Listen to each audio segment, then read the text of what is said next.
Oke, mulai ya.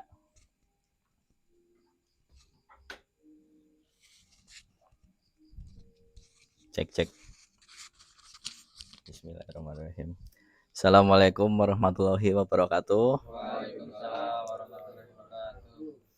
Uh, Terima kasih teman-teman ini matur nuwun buat yang sudah menyempatkan hadir ya di arisan diskusi ini kita yang ketiga nggih. Alhamdulillah. Ini kebetulan untuk pertemuan kali ini saya jadi moderator dan ini di sebelah saya ada Mas Hendri yang nanti mau nyampein materi ya. Mungkin materinya udah pada tahu tentang hepatitis ya, yang penyakit yang sekarang lagi rame ya gitu. Nah, uh, apa uh, mungkin sebelum kita mulai diskusi dari Mas Opik mau menyampaikan sesuatu apa mau menyampaikan tembang-tembang kayak kemarin?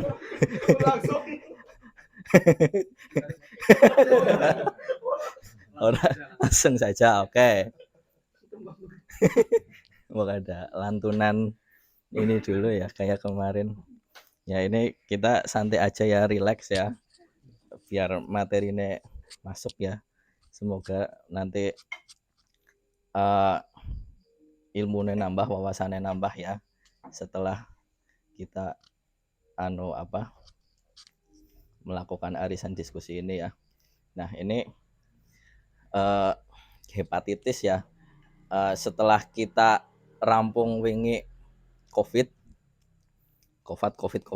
ini kok keluar lagi ada hepatitis ya.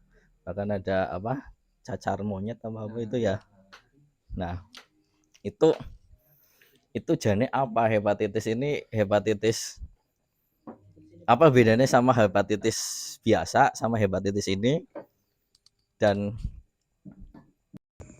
apakah ini bakalan jadi the next pandemi berikutnya atau cuma dibesar-besarkan saja ya? Konspirasi apa dikonspirasikan ya. Nah ini nanti kita akan dengar paparannya dari Mas Hendri ya. Ini sekilas kan kalau hepatitis hati nih Mas nih. Nah, jadi kita akan membicarakan hati ya. Dari hati ya. Ya jadi nanti kalau radang hati ya Mas ya. Jadi nanti kalau putus cinta hatinya meradang itu kena hepatitis atau enggak ya. Ya nanti kita simak bareng-bareng ini pemaparan dari Mas Hendri ya. Oke langsung saja ya, nggak usah berlama-lama. Monggo saya serahkan ke Mas Hendri untuk materi selengkapnya. Terima kasih Mas Tegar. Ya, assalamualaikum warahmatullahi wabarakatuh. Kembali saya ucapkan terima kasih untuk saudara-saudara yang sudah pada hadir dalam acara diskusi yang ketiga kalinya. Perkenalkan, saya di sini akan menyampaikan tentang materi hepatitis akut berat yang sedang trending beberapa bulan ini. Langsung saja saya mendapatkan sumber dari Kemenkes RI ya. Penyakit hepatitis akut yang belum diketahui penyebabnya pertama kali ditemukan di Inggris. Di Inggris Raya tepatnya pada tanggal 5 April 2022. Sejak saat itu dilaporkan terjadi peningkatan kasus di Eropa, bahkan di Asia dan Amerika. Selanjutnya, WHO menetapkan penyakit hepatitis akut ini sebagai kejadian yang luar biasa pada tanggal 15 April 2022.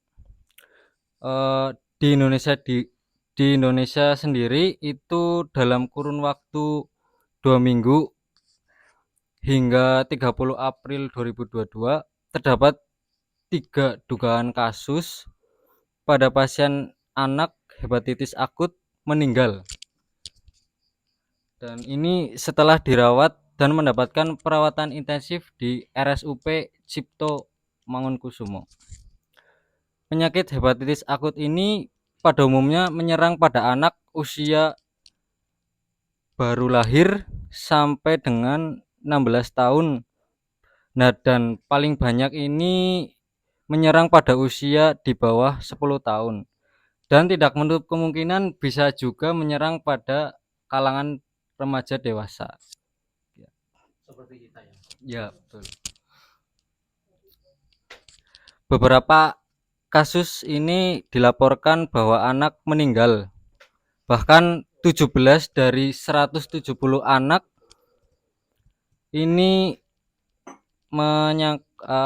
terkena hepatitis akut dan juga membutuhkan transplantasi hati, ini menyerang pada hati ya. Dan sampai saat ini juga belum diketahui penyebabnya. Tentang hepatitis akut ini, penyebabnya bukan virus hepatitis yang sebelum ada ya, yang seperti hepatitis A, B, C atau D. Nah, ini karena jika terserang penyakit hepatitis akut ini, setelah uji lab itu hasilnya tidak dicek hepatitis itu tidak terdeteksi bahwa adanya hepatitis A, B atau C dan E. Nah, sampai saat ini belum diketahui ya, virus ini berasal dari virus yang namanya adenovirus 41 SARS ya. Nah, virus adenovirus ini umumnya menular pada saluran pencernaan, saluran pernafasan, dan diduga juga ini cara penularannya melalui droplet percikan gitu, percikan ludah ya. Terus juga air yang tercemar, air cemar ya juga bisa. Dan transmisi kontak dengan pasien yang terkena hepatitis akut berat itu. Terus selanjutnya gejala hepatitis akut ini adalah yang ringan dulu. Itu pertama itu perut mual, bahkan muntah dan juga diare. Gejala dapat berkelanjutan. Kalau sudah melalui itu mual, muntah, diare, berkelanjutan ada air kencing berwarna pekat seperti teh. Air kencingnya berubah warna. Terus BAB-nya jadi semakin pucat. BAB pucat. Biasanya kan BAB warna kuning ya, itu lebih keputihan lah mungkin gitu. Kuningnya pudar lah gitu, seperti pucat kayak gitu. Bahkan juga bisa mengalami penurunan kesadaran atau pankes, bisa menyebabkan drop gitulah.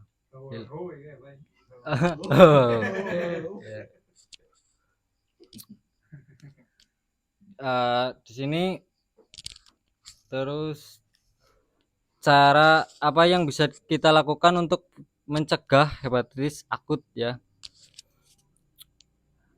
Jika terserang seperti itu, tetap tenang, jangan panik. Kebersihan diri juga harus dijaga. Lingkungan sangat berperan penting dalam mencegah infeksi hepatitis akut ini. Juga sering rutin cuci tangan pakai sabun, masak makanan hingga sampai matang, jangan benar-benar matang gitu. Hindari kontak dengan orang yang sakit yang mengalami hepatitis tersebut. Terapkan etika batuk. Kalau batuk ya pada umumnya kan biasanya ditutupin kayak gini ya, nggak menular ya. Kadang-kadang ada orang yang batuknya kayak gini kan, ditutupin kayak gini kan, nah habis itu salaman lah, itu kan bisa menularkan seperti itu. Droplet batuknya itu kan droplet satu percikan itu kan kalau nggak salah itu saya pernah baca jurnal mengandung satu droplet itu percikan itu mengandung 100 kuman ya, kuman atau virus. Nah, ya juga disiplin ya, mematuhi sekarang kan masih adanya pandemi, jadi mematuhi protokol kesehatan seperti yang dianjurkan untuk memakai masker, jaga jarak, karena sekarang masih zamannya pandemi, masih belum endemi ya. Ya, selanjutnya tingkatkan kewaspadaan diri dan mengetahui lebih dalam tentang gejala hepatitis tersebut ya.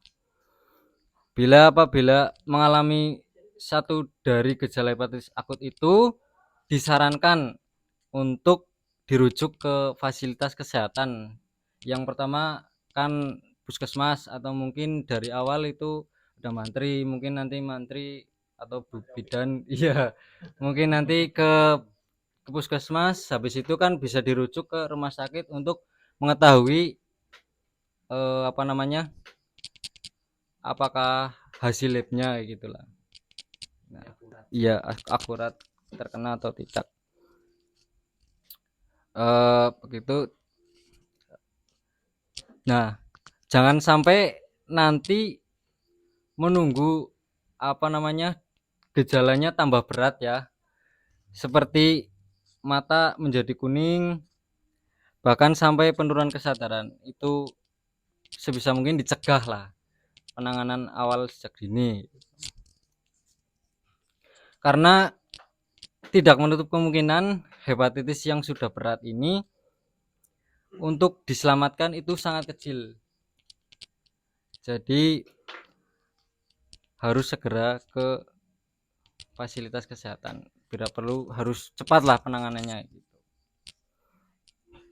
Nah, berikutnya itu ada yang bilang kaitannya dengan vaksinasi, karena rame vaksinasi loh, itu mungkin dari vaksinasi ya gitu, vaksinasi COVID apa segala macam. Nah, berdasarkan saya melihat jurnal dari Kemenkes RI ini tidak ada kaitannya ya antara vaksin dengan virus hepatitis ini. Nah, tidak ada bukti juga yang menunjukkan adanya kaitan hepatitis akut ini yang belum diketahui penyebabnya awalnya dari yang sebelumnya itu dari Inggris itu dengan virus COVID atau vaksinasi itu. Nah, melainkan adanya kejadian yang koinsiden atau kejadian yang bersamaan lah antara COVID dengan hepatitis ini, terus adanya vaksinasi. Mungkin seperti itu yang bisa saya sampaikan. Jika ada pertanyaan, monggo disilakan. Oke, siap. Ya, itu tadi sekilas tentang hepatitisnya ya.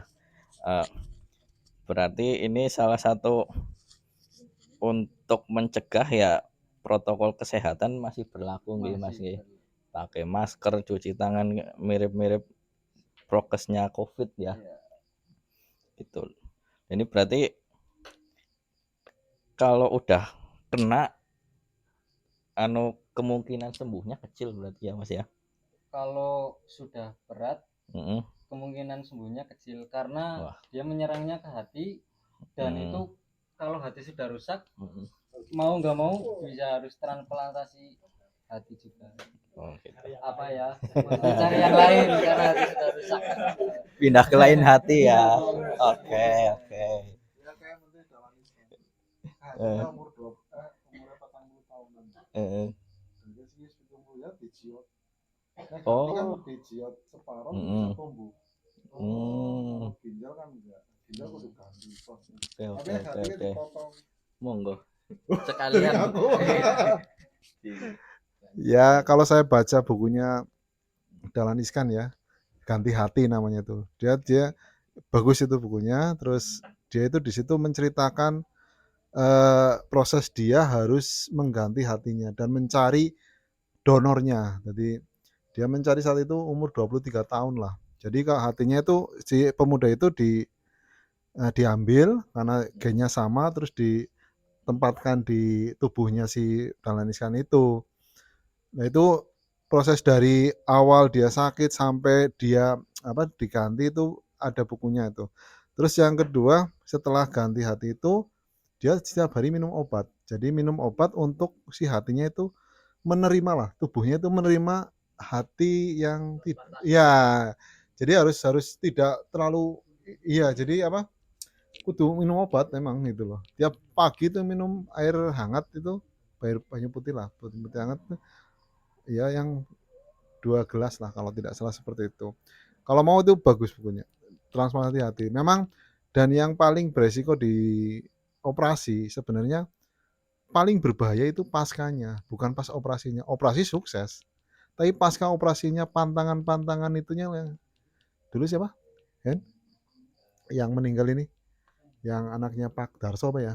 Oh iya, Si siapa? almarhum Mas Anto. Ya Mas Santo itu kan setelah operasi khusus gitu kan nggak boleh minum karena kasihan bapaknya mungkin atau apalah mungkin saya dikasih minum, ianya kan ini lagi itu kan. Jadi memang kalau misalnya operasi atau apapun misalnya dari dokter suruh nanti 9 jam atau 10 jam jangan ini dulu. Bagaimanapun kita melihat si pasien itu kasihan lah ya. Anu wis kencotan wis ya kudu dipaksa memang. Itu karena untuk inilah seperti itu. Ya itu tambahan ya. Tambahan. Tapi malah yang pemuda yang jadi donornya kalau nggak salah sudah meninggal malah. Iya, yang dari si Dahlan Iskan kan diambil si transplantasi hatinya, terus dia mencari donor, donornya dipotong si livernya itu, terus ditempatkan, tapi malah si yang donornya itu sudah meninggal. Mungkin itu tambahan. Oke, siap. Tapi hepatitis memang ada Menarik APDP. itu ya. Iya.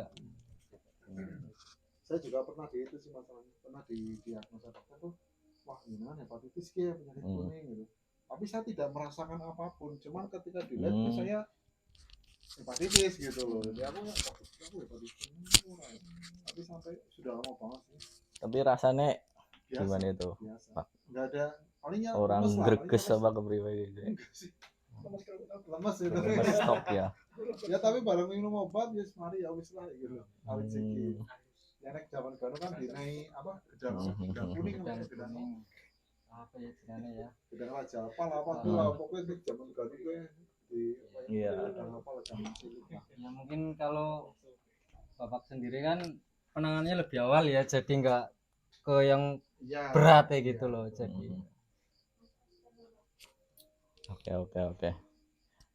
Yang lain mungkin Bob ada tanggapan, ada pertanyaan atau punya pengalaman. Kono minum ceritanya dia guru-guru nang jero weteng iki ya. Itu si livernya sudah tidak bisa menyerap absorpsi. Ya, terus si BAB ini gue apos. Oke. Dan anehnya hepatitis ini kan kalau sebelumnya kan hepatitis A itu kan kalau dicek labnya keluar hasilnya virus hepatitis A, B, C. Nah, kalau virus ini dicek lab tanda gejalanya sama hepatitis dengan A, B, C, tapi dicek lab itu bukan virus hepatitis A, B, C dan E gitu. Iya, Iya. Nah kalau nek organ hati sendiri gue fungsinya jadi nggak apa ya Mas? Fungsi hati ya. Ya fungsi hati. Seleksi wanita Fungsi hati. Ya udah apa. Ya mungkin mbok yang lain sambil ya monggo silahkan. Ya sebenarnya perkenalkan ya teman-teman semuanya. Perkenalkan nama saya Abdurrahman Ayas. Boleh dipanggil Rohman, boleh dipanggil Ayas juga. Saya dari Aji Barang, tempatnya di Desa Pancur Rendang. Ya, salam silaturahim nggih, saya mawon nggih. Ya. Ya. Ini mau tanya katanya dengan hati. Tadi kan hati katanya kalau misalkan sudah rusak bisa diganti berarti Pak. Bisa diganti. Nah, itu kalau misalkan berbicara tentang mungkin tentang perasaan atau apa mungkin ada pengaruhannya atau tidak, itu saya juga tidak tahu. Nah, misalkan diganti, katakanlah saya diganti dengan hatinya Mas Arif nih, misalkan hatinya Mas Arif. Nah, terus nanti apakah saya akan mempunyai sifat juga seperti Mas Arif atau tidak itu. Nah, itu yang saya nggak tahu. Misalkan ada kerusakan di hal-hal lain, nanti saya didonor, ada pendonor lah, kiranya saya bisa merasakan seperti itu atau tidak. Nah, kalau misalkan apa namanya contoh, kan ada orang-orang yang dibunuh hukuman mati tuh, ada apa dihukum mati. Nah, kenapa orang-orang itu tidak diambil organ-organnya aja buat pendonor atau buat apa gitu, nah malah dihukum mati gitu. Itu kan eman-eman lah bahasanya. Itu mungkin bisa diuraikan Mas. Assalamualaikum warahmatullahi wabarakatuh.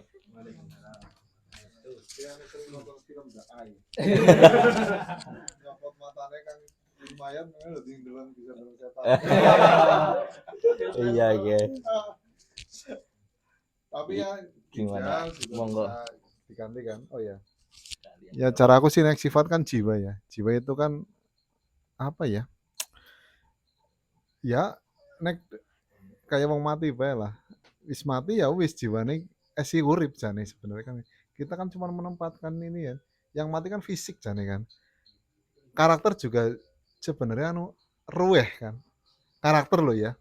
Bukan fisik kayak gitu loh. Jadi nek misalnya diganti kayak wingi anak jantung diganti babi ya orang mungkin ngakok-ngakok mungkin ya.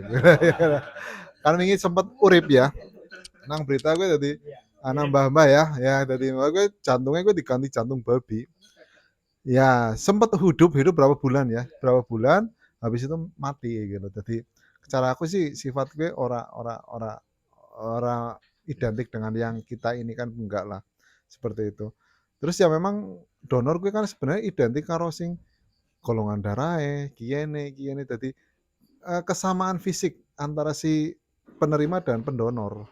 Jadi orang gue kudu padalah kuene iya tadi orang sembarangan gue enggak, ginjal pun sama, ginjal pun ya kayak gue kudu donornya gue kudu hampir sama lah karakter fisiknya karo sing gue gitu. Iya, ya mungkin misalnya kayak gue berarti kan ya orang kembar tapi kadang-kadang anak sing sama loh dalam wajahnya hampir sama gue ya sama ya gue lah gue. Terus misalnya nang apa sing mati orang gue ya anak etika lah. Jadi misalnya siki akeh lah ya sing aku ngonek mati jot matane ya nggak didonor. Nah itu wis sana wis jauh-jauh hari itu wis sana perjanjiannya. Jadi memang donor mata, donor kie wis anak kabeh. Jadi misalnya kono kepengen gue ya kudu anak perjanjiannya gue. Dokter tidak bisa sembarangan. Iya. Iya, iya betul. Jadi iya, jadi orang semacam ya gue misalnya ambil sesuatu gue ya gue lah mungkin malah medeni malah orang terima misalnya aku di gue ini malah lagi ya. Tapi kalau sudah di sana perjanjiannya kan yes aku ikhlas memang gitu. Seperti itu. Mungkin gue lah. Oh iya, monggo silakan. Saya pernah lihat di TikTok sih, nggak tahu ini valid apa enggak, cuma nggak tahu jurnal gimana, cuma katanya hati itu emang fungsinya kalau nggak salah untuk pencernaan apa ya, masalah kita jangan dibawa hati atau bicara dalam hati atau apapun hatinya mangkal atau apa, itu sebenarnya otak apa ya yang memberi insting itu loh. Cuma peribahasa di Indonesia itu kebanyakan hati gitu, padahal kemungkinan itu kita bicara dalam hati itu kita sedang berpikir di dalam otak, terus otak mentranslatekan akhirnya kayak dari dalam akhirnya dalam hati gitu. Padahal itu dari otak. Jadi kayaknya nggak mungkin sih misalnya nanti perasaannya Mas Arif pindah ke sini setelah kayaknya itu nggak mungkin. Ya karena itu fungsinya hanya fungsi biologisnya untuk pencernaan seperti itu. Bedakan antara hati dan kolbu mungkin ya. Iya. Iya, hati kan jantung. Merasakan mungkin Ya roh. Tapi mungkin kalau darah beda Pak ya. Apa? Kayak ganti darah pong nakal misalnya pengaruh Bang juga. Ya, kan misalnya mau hepatitis ya bisa donor. Iya, Aku iya. tahu kan itu donor gitu. Tapi kan bisa visit dia punya kelainan apa darah itu loh. Terus kan misalnya dari ini kamu lagi ke gue atau nanti adaptasi tetap anak lah. Jadi kalau kondisi ketika dia memang golongan A kalau A misalnya tidak pernah kan, berarti sih apa tetap kan. Tapi secara aku lah, ya itu orang pengaruh loh. Iya, secara biologis aja ya. Ya mau kiai misalnya, ya mau kiai gitu ini kan mau Kristen apa Oh, iya. Iya. Itu hanya fungsi biologis. Bisa dalil. Ya mungkin seperti itu tambahnya. Oke, monggo. Ya Ya, ya itu sih menurut saya ini kan kita sebagai awam lah ya. Semua awam cuma ini kan kita belajar bersama gitu. Engko sing netizen apa ngomong salah ora urusan. Ki sing penting sinau wis mulai. Gitu daripada itu. Jadi memang benar kalau untuk kita harus bisa membedakan antara yang biologis dan kolbuyun. Dari Pak Kajis. Soalnya mungkin kalau untuk perbedaan perilaku dan lain-lain itu mungkin adalah masuknya ke sifat ya. Sifat jadi sifat yang diturunkan oleh si misal kalau dari ibu ya dari ibu, dari lingkungan terdekat dan lain-lain. Nah, untuk masalah itu memang saya juga agak sedikit mumet ya. Soalnya aku berimajinasi misal gini, kita pun kan sebenarnya yang namanya diri kita kan nggak ada yang namanya jati diri sejati itu nggak ada. Mulai dari orang tua ya, misal ini orang tua kita yang cowok dan yang cewek makan apa ya, terusan yang cowok mempunyai sebuah sperma, yang cewek mempunyai sebuah indung telur bercampur ya, bercampur terusan jadilah janin ya, jadilah janin seperti kita yang ada di dalam perut ya. Kalau ini saya membuat sebuah ilustrasi ya, untuk mencapai tujuan apa seseorang itu kan ketika janin itu di dalam kandungan pun dia sudah terpapar sebuah lingkungan, yaitu lingkungan di dalam apa perut ibu lah, itu bangsanya apa gue wadah kantung bayi dan lain-lain.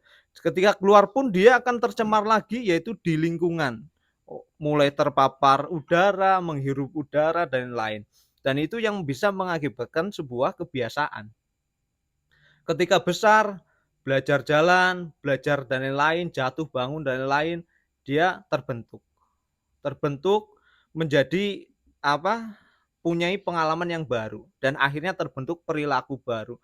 Terusan ada temannya lagi perilakunya buruk, akhirnya terpengaruh oleh perilaku buruk ataupun perilaku baik sampai pada akhirnya dia menjadi diri sendiri atas bentukan-bentukan dari lingkungan gitu. Jadi intinya sedikit bulat ya. Intinya ya tidak mungkin lah sebuah fisik secara biologis itu berhubungan dengan masalah kolbu gitu. Mungkin tidak mungkin.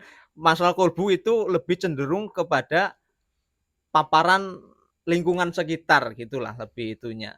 Jadi kata Tan Malaka terbentuk makalah terbentuk kayak gitu. Gitulah istilahnya seperti itulah. Jadi untuk maksudnya gitu loh. Intinya karena behavior lah apa ya, gaya hidup lah, gaya hidup. Ajaran karena lingkungan sekitar kan akhirnya dia membentuk diri yang terbentuk itu sendiri gitu. Perlu proses lama dan aku sih memang nggak yakin lah misal kalau dari organ pindah ke organ sini kok bisa berubah. Mungkin bisa berubah secara biologis. Secara biologis kan jelas berubah Pak. Soalnya ati karo ati wong kan beda. Atine wong karo atine wong singkai kan beda. Secara biologis real dia berbeda, berubah. Tapi untuk perilaku tidak menjamin. Karena itu berkaitan dengan proses pertumbuhan sosial lingkungan gitu. Mungkin seperti itu, Mas. Oke, ada lagi yang mau nambahin mungkin atau berkomentar? Ya, orang-orang dihukum mati Kalau itu juga kita nggak tahu ya, ternyata didonorin semua ya. Open ya. Iya. Orang bicara memang ini sudah menawarkan jenengan Kebaikan. mendonorkan ya. Ya di rumah mati ya donor privat apa misalnya apa ya. Kalau mata saring kan Ayo mungkin bisa di masa pun kayaknya melanggar HAM. Iya. Iya. Ada haknya untuk mati aja enggak untuk donor. Monggo ada lagi mungkin apa mungkin urutan Mas?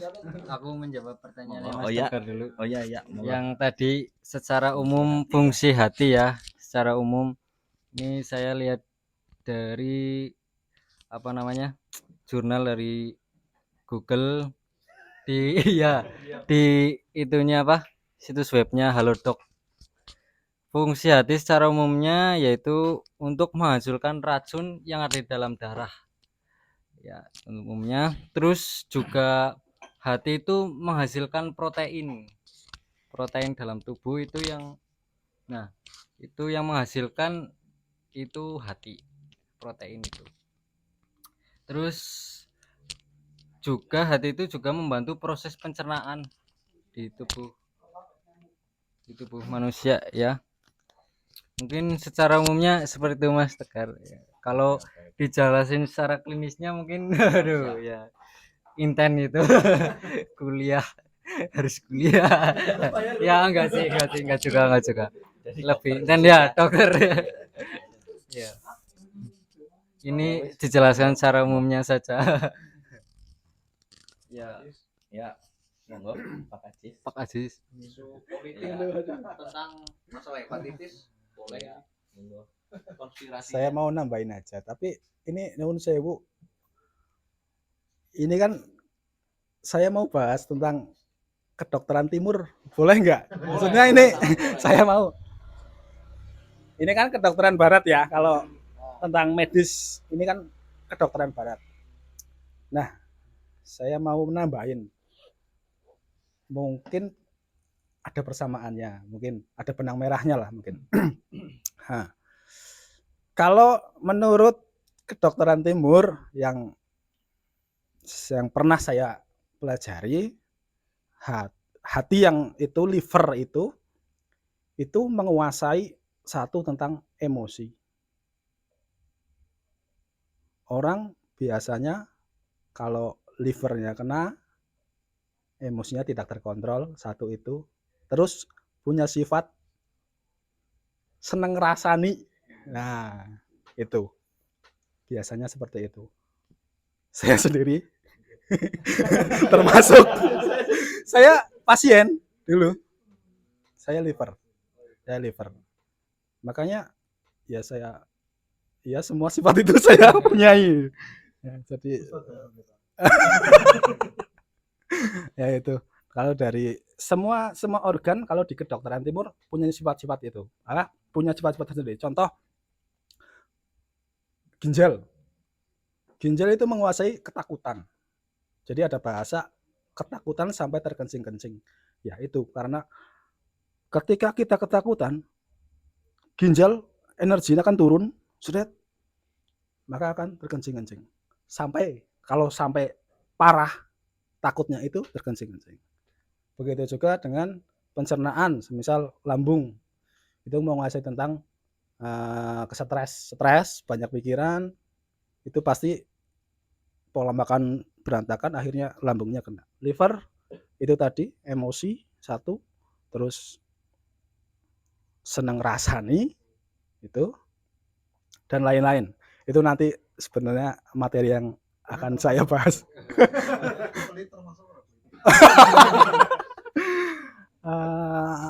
Pelit. Itu nanti lebih detailnya nanti sebetulnya itu materi yang akan saya bahas nanti itu. Iya, mungkin nambahin tentang dari kacamata kedokteran timur seperti itu. Sudah. Oke, ini Oke. kerasa kayak. Jadi memang untuk apa ya? Mungkin itu Pak Kajis bilang bisa jadi sebuah penyebab ya. Iya. Tapi di sisi lain ada yang namanya tanda dan gejala gitu. Bisa jadi ketika terjadinya sebuah penyakit hepatitis itu baru ada tanda dan gejala seperti marahnya itu cepat, terusan apa mutungan dan lain-lain bisa karena dia kondisi fisiknya sedang tidak enak gitu. Jadi dia membuat dia apa gampang marah, gampang apa mutungan dan lain-lain. Tapi saya juga karena kita orang berkeyakinan ya, beragama jadi Pak Haji. Iya, tapi dari agama pun juga itu ada benernya juga. Sebelum kejadian atau kalau jika itu menjadi sebuah penyebab, ya nyata nih wong wong wong kan kadang-kadang sehat disit nembe meriang ya. Nah, pas waktu sehat ya wong bisa ngerasani, bisa kesuh dan itu bisa menjadi sebuah penyebab ya. Ya gue bener ya Pak ya. Wong nyatane kan wong normal-normal baik kok kowe kesuh mutungan karena faktor lain kok mutung ya. Ya itu kan karo secara apa patologis mungkin ya patologis tening teman. Secara runtutan mungkin ya dari akar masalahnya mungkin memang kalau kita lihat sih memang dari faktor marah itu kan menimbulkan stres menimbulkan aliran darah yang kurang baik, terusan daya tahan tubuh menurun, terus kena lagi paparan virus, akhirnya jadi sakit gitu. Jadilah misal kalau virus itu virus hepatitis ya sakit hepatitis dan lain karena daya tahan tubuh yang menurun itu juga bisa jadi seperti itu. Ya mungkin itu sih aku madan bingung ya antara wah ini tepatnya ngesuk ya nang materi pakai selanjutnya ini menjadi sebuah penyebab atau tanda dan gejala setelah terjadinya sebuah penyakit gitu. Iya memang setelah saya berumur ya, berumur 44 ya mungkin di keluarga aja terus beban pikiran itu tambah banyak, beban aku butuh baiknya itu saya menstandarkan semacam anak aku butuh baiknya kayak gitu itu menjadi beban pikiran akhirnya memang ya itu mungkin aku kalau kayak mangannya pada benang apakah bisa para kayak gini ya perasaan gandum orang kayak gini ya nah itu ya itu ya mungkin ya juga itu terus aku juga masalah Twitter ini kasusnya mau sing patah hati kan akhirnya bisa mati dan meninggal gitu ya karena depresi karena apa akhirnya saya tidak suka buah tapi tubuh butuh buah gitu kasarnya kayak gitu jiwanya aku rasa seneng buah jiwanya aku rasa seneng sayur tapi tubuh aku dia butuh kayak gitu nah ketika stres dan apa kan otomatis tidak mengasuhkan dan kebutuhan secara biologisnya iya jadi kenapa kita tua itu karena kita menghirup oksigen tapi ketika kita tidak menghirup oksigen ya kita mati Jargon. yang membuat kita tua itu oksigen gue ya karena waktu Pak karena bersahabat dengan waktu tapi ini corona oksigen ya mati cepat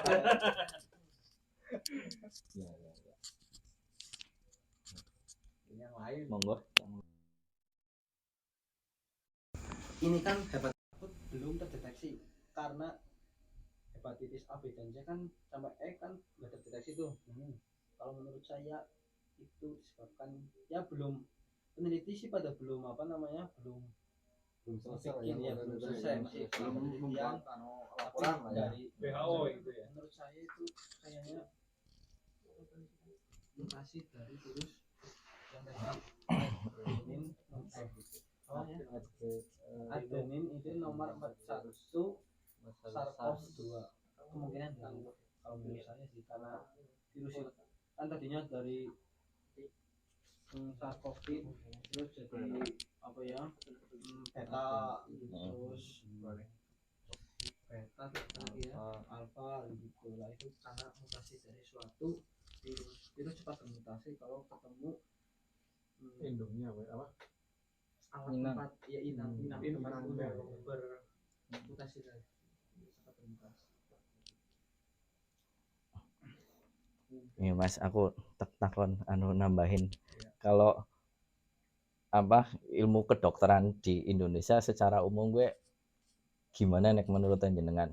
Jadi tadi ada yang menarik ya, apa tentang penyakit yang muncul itu secara geografis ya. Kayak ini hepatitis ini pertama terdeteksi itu di mana, di Inggris sama nengdi. Kalau kemarin COVID itu di Wuhan, kayak gitu loh. Nah ini kan apa ya, anak negara tropis, anak negara apa dingin, nah kita sendiri itu di Indonesia itu apa ya, mungkin penyakit paling umum itu apa ya, mungkin lebih ke apa sing kena atau gimana kayak gitu loh. Nah maksudnya secara umum itu gimana, atau apa Indonesia itu nek menurut jenengan gimana gitu? Ilmu kedokteran di Indonesia sih menurut saya sudah bagus, penelitiannya juga udah pada bagus lah. Contohnya kayak gini Mas, kayak dulu waktu Ibu Siti siapa itu ya, dia kan di penjara. Selama dia menjabat kan ada namanya virus flu burung itu sebenarnya kita bisa bikin vaksinnya, tapi ada pihak yang mengirimkan ke Amerika minta lah, jadi Amerika yang buat vaksinnya, kita yang beli gitu sebenarnya. Tapi dari menteri ini Ibu Siti Fadilah nggak berbolehin karena buat politik itu ya tadi memperkaya negara lain. Nah kayak kemarin contohnya vaksin Nusantara, sebenarnya itu bisa sama apa ya yang Pak Dokter Terawan itu ya, sebenarnya itu bisa, dan juga uji klinisnya orang udah berapa ribu pasien Dokter Terawan apa namanya disuntik yang vaksin itu nggak kenapa-napa kan, termasuk dia udah lulus uji klinis, udah divaksin sih, udah diuji ke manusia langsung sih, tapi kan ada pihak yang nggak membolehin ya politik ya, ujungnya politik. Malah produk lokal itu ke luar negeri, yang luar negeri malah ke Indonesia. Kalau buat vaksin itu sebenarnya kan menyesuaikan dengan gen dari antibodi dari wilayah tersebut, maksudnya kayak Indonesia sama orang luar kan beda, cuma vaksin itu terbuat dari satu tetap sama si virus corona tersebut kayak gitu. Ini untuk marketing mungkin Banyak kan Anggar apa Mas game marketingnya untuk politik.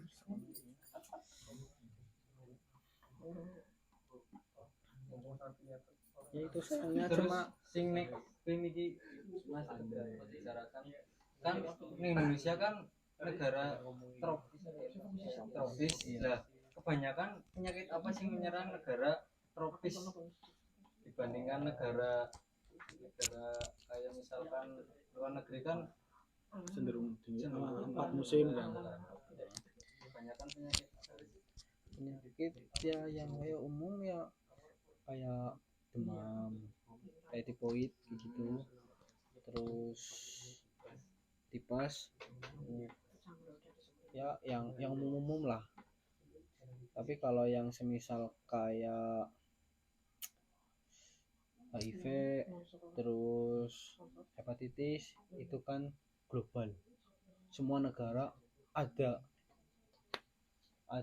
kasusnya gitu. Sebenarnya kalau di luar negeri kan ada apa bebas ya, ya, gitu. bebas tempat ya. Mungkin seperti itu Mas. Biasanya juga kalau mau donor kan ditanya tuh sama dokternya, habis berpergian dari Eropa, Afrika atau enggak.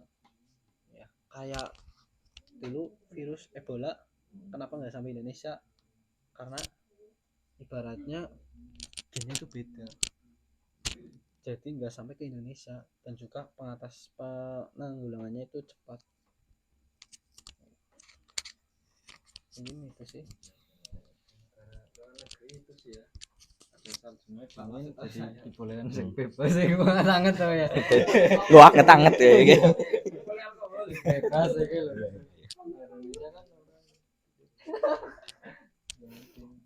Iya iya. Kalau saya juga pernah baca ya kalau perputaran uang di dunia farmasi itu luar biasa besar ya. Mungkin bisnis yang ora apa ya, orang tong-tong ya seumur hidup ya.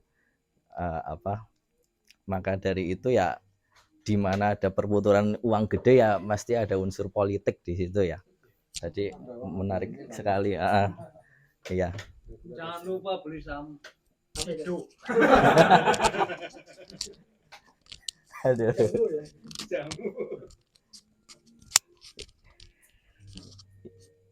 Ada lagi yang mau menambahkan mungkin?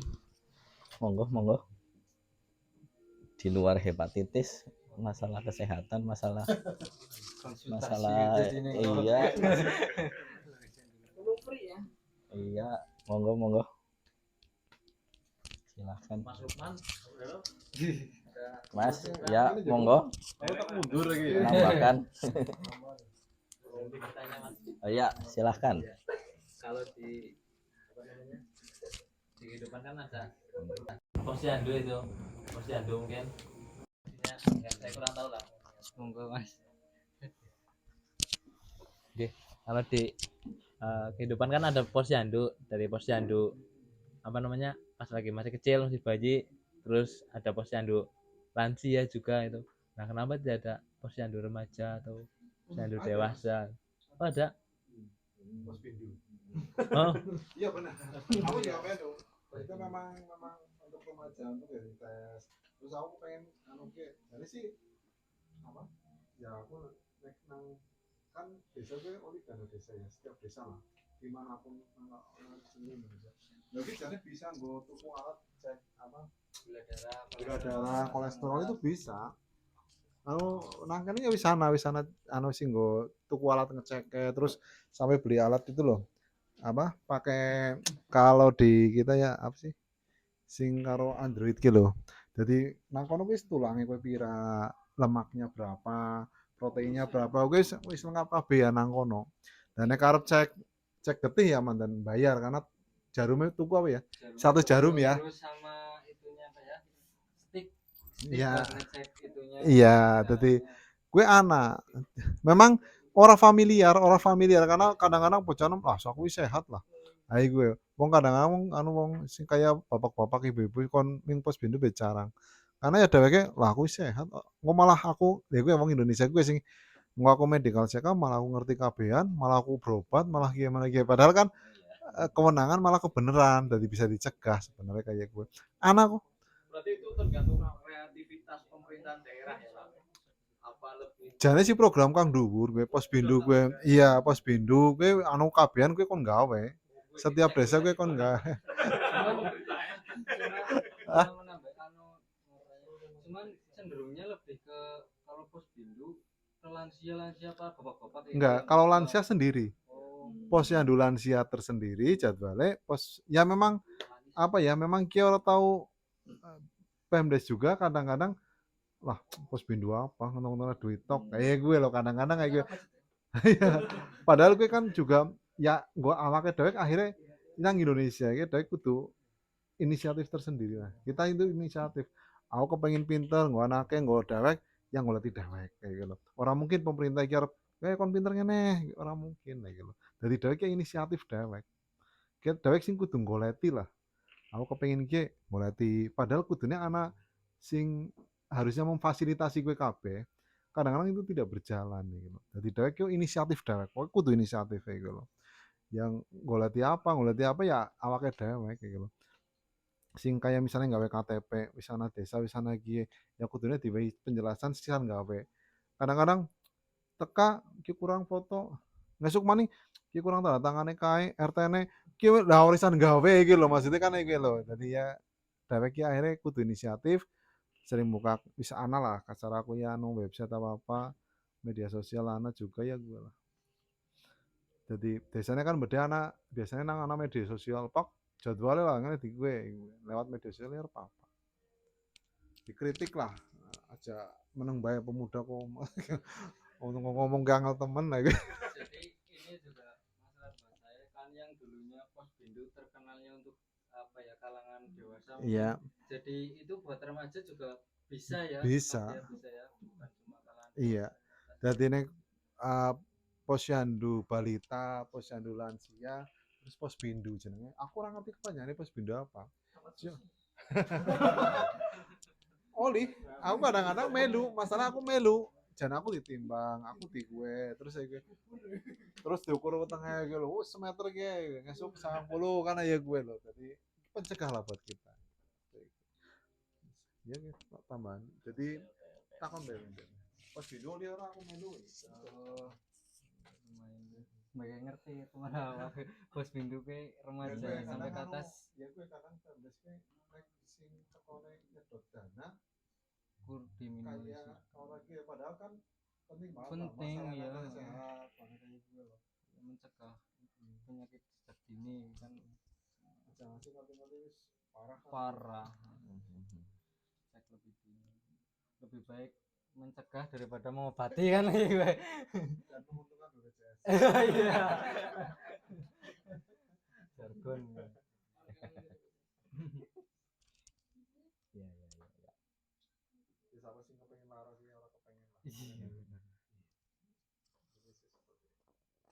Ini memang berarti bukan tidak diistimewakan seperti posyandu balita, posyandu lansia itu untuk yang mungkin namanya mungkin ke depan jadi ganti ya posyandu remaja ya. Ini kan sing kayak bidanang desa gue aktif apa ora yang pertama itu.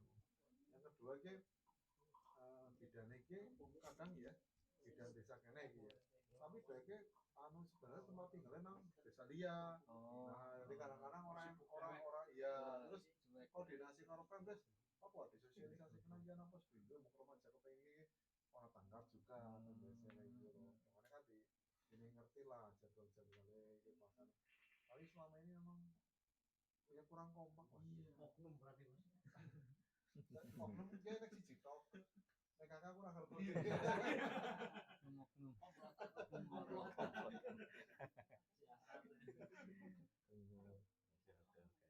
Berarti lebih ke usul untuk disosialisasikan ya harus ya. Sosialisasi kayaknya kan apa ya? Ya ini karena gaya hidup lah. Kayak ngono minum soda, minumnya apa ya? Minum banyak putih jarang. Kan kayak gitu lah.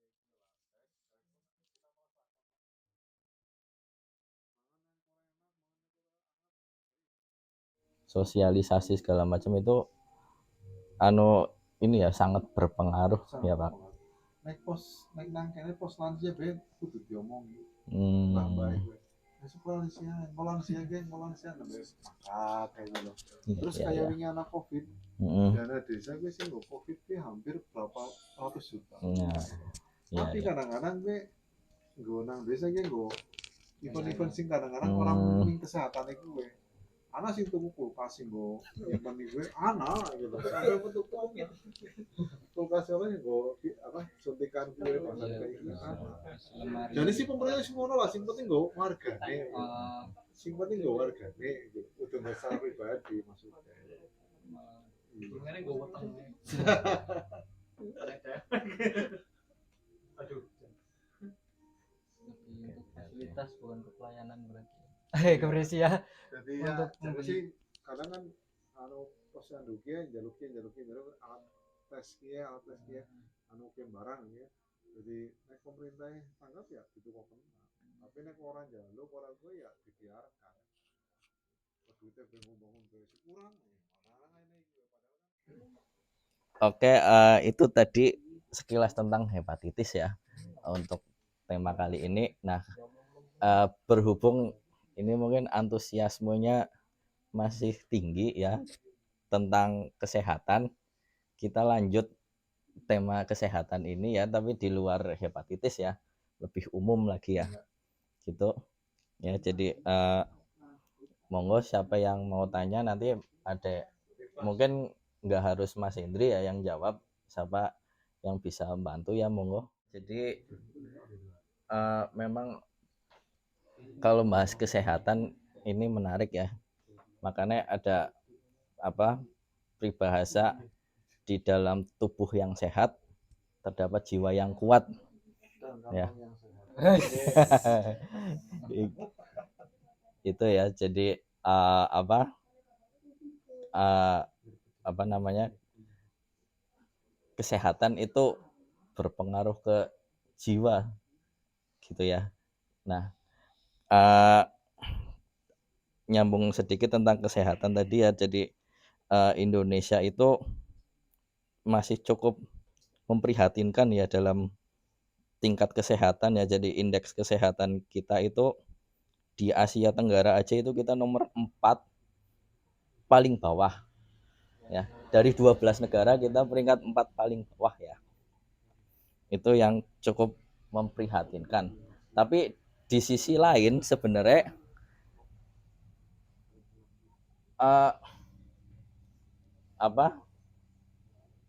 salah satu pengaruh besar ya yang tadi disampaikan ya, kurangnya sosialisasi, terus infrastruktur yang tidak merata ya, itu sangat berpengaruh ke ini ya, tingkat-tingkat ini ya. Terus